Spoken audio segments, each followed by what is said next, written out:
After last week's cat on Yooka-Laylee, I really felt like doing another episode about 3D platformers, so this week we'll be looking at Lobodestroyo. The game has completely flown under our radar here at Clickist, only ever getting mentioned once in a Yooka-Laylee article, funny enough. Lobodestroyo was launched on Kickstarter in November 2013, hyping itself as the follow-up to Banjo-Kazooie and classic rare games of ye olden days. Oh, not this again. Other games are mentioned as inspiration though, such as Mega Man and Metroid. Inspired by the boss battles of Mega Man, players take on a league of sinister villains in a themed game world. By defeating and unmasking each of these villains, Mutt gains new abilities and powers.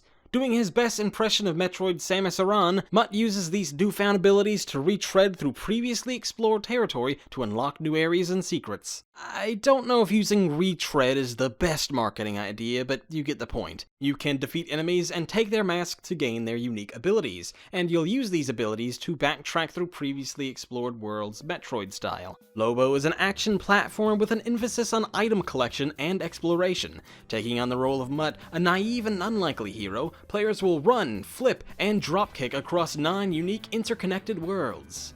It puts a bit of a different twist on the standard 3D platformer genre in that you can't explore every inch of a level at once. You have to explore other areas first, defeat a boss, and then go back if you want. It creates incentive to explore other areas earlier than normal so you don't get bored by spending all your time in one level. It's not the first game to do it, but it's one of the few 3D platformers to do it. The Kickstarter page is well laid out and does a great job of explaining everything you'd want to know about Lobodestroyo and the team behind it, Left-Handed Game Studios.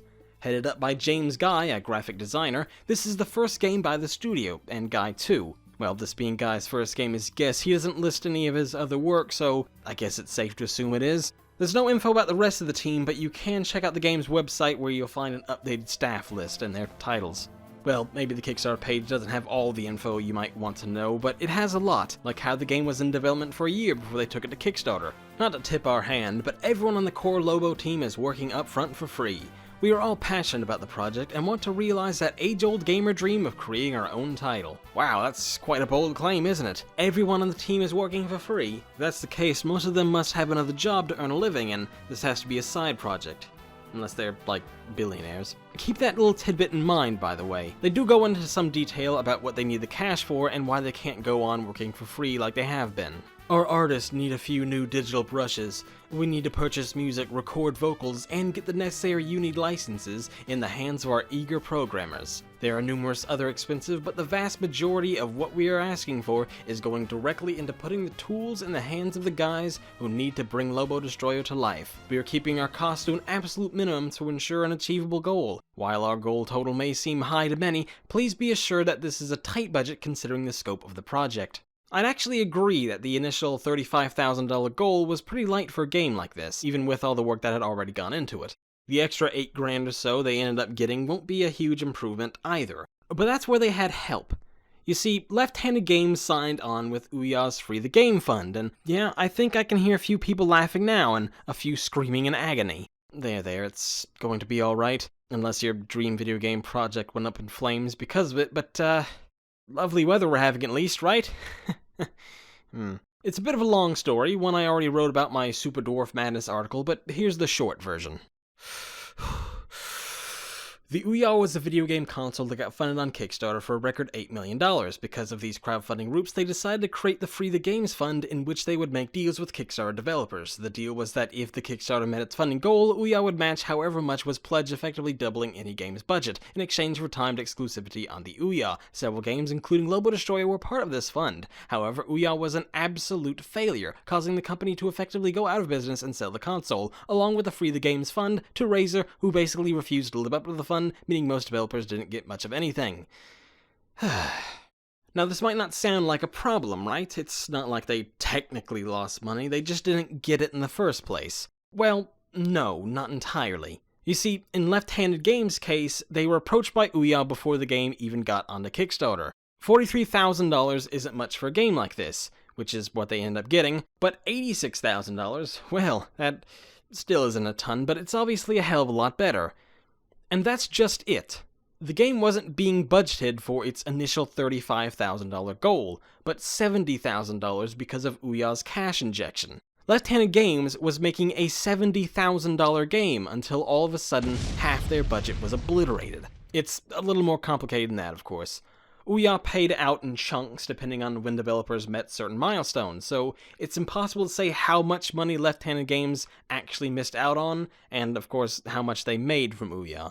But another thing to consider is that although the Kickstarter money would be paid to Kickstarter and some of it would go to funding backer rewards, all of Ouya's money could go straight into the game itself. Again, it's impossible to say exactly how much money they ended up losing, but based on when Ouya collapsed and how seemingly little progress Left-Handed Games has made, the number could easily be 5 digits still. I say all this because we don't really know for sure how Lobodestroyo's development is going. There hasn't been an update posted since November 2015, and while one was supposed to come out at the end of April, it didn't happen. The third to last update actually detailed the failed Free the Games fund, but it's backer only. I'll try to reach out to the developers and see what's going on in that regard, but for now, let's check out some of these other updates. The last publicly available update goes even further back to October 4th, 2015, but it's just a great little piece of info. To me, the best updates do more than just talk about the status of the game, and actually shows backers what the development process looks like. In this update, titled October Backer Update, excitingly enough, James Guy takes us through the step of creating a level, from drawing up a detailed map, to blocking it out with basic placeholder assets, to designing the pieces that'll be in that level and modeling them, to putting some of them into the game. There's even a weird interactive 3D model thing which I've never seen before. Most of these updates are backer only, though there is one released in December 2014 that talks about the delays. Yes, December 2014. Let's be honest, are we further behind than I envisioned a year ago? Yes. Is the game still going to be what I'd hoped for? Yes, and more. But the key factor in all of this is time, and time is something that the past year didn't necessarily have in spades for us. We are working as hard as we can, when we can, but this project is as indie as you can get, and we are only funded to the level where we can buy the gear we need to work on it. Every team member working on Lobodestroyo is doing so of their own free will, under no obligation or constraint, in addition to the demand of their everyday lives. I appreciate your enthusiasm and excitement for the project, but all I ask is that you take these limitations into consideration. It's up to you if you want to accept these pleas of kindness and understanding, but this post is way out of date by now, and it's the last I could find them talking about any kind of release window or delay. This is also before the Free the Games fund blew up, so who knows if the whole "this game is still going to be what I'd hoped for" part holds up. We just can't talk about Lobodestroyo without talking about its delays. The Kickstarter launched in November 2013, and was supposed to come out in December 2014. Now, well, there doesn't seem to be any release date in sight. There's no mention of one in any of the publicly available updates. There's not one on the game's website or on Left-Handed Games' Twitter or Facebook accounts. When you factor into account that there hasn't been any updates since November 2015, you really have to wonder what's going on. If you didn't do some light digging, you'd probably think the project was dead, but that's not the case.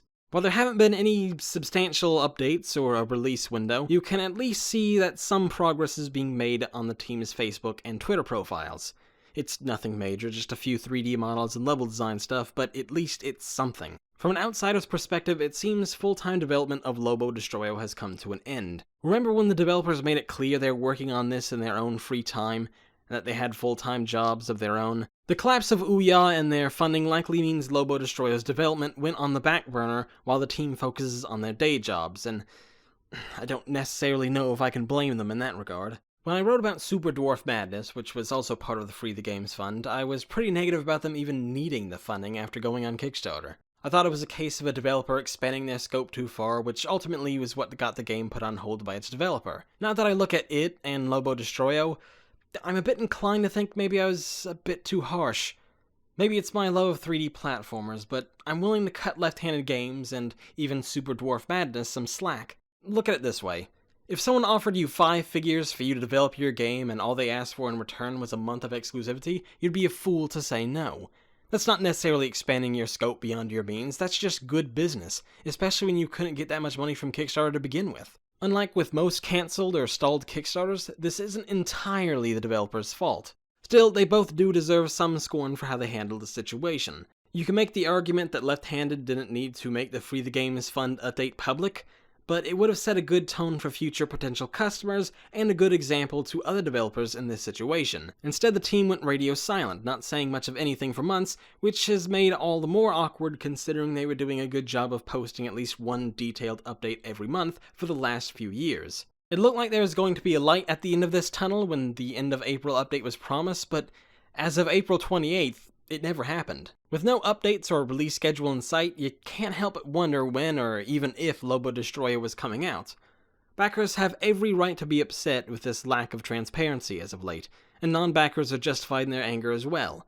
It's a fascinating campaign, a good-looking game that went up on Kickstarter years ago that's pretty much vanished, and was, potentially is, hurt by another Kickstarter-funded project's massive failure. The campaign itself was incredibly well run, with a ton of information about development, the game itself, some info about the team behind the game, the rewards weren't too over the top, there was plenty of solid gameplay on offer, and the team was doing a good job of getting detailed updates out, at least until this calendar year anyway. Now that the Dark Days saga is all wrapped up, I'm going to make it my mission to get more info about this game, and I won't stop until James Guy 2 falsely uses my name.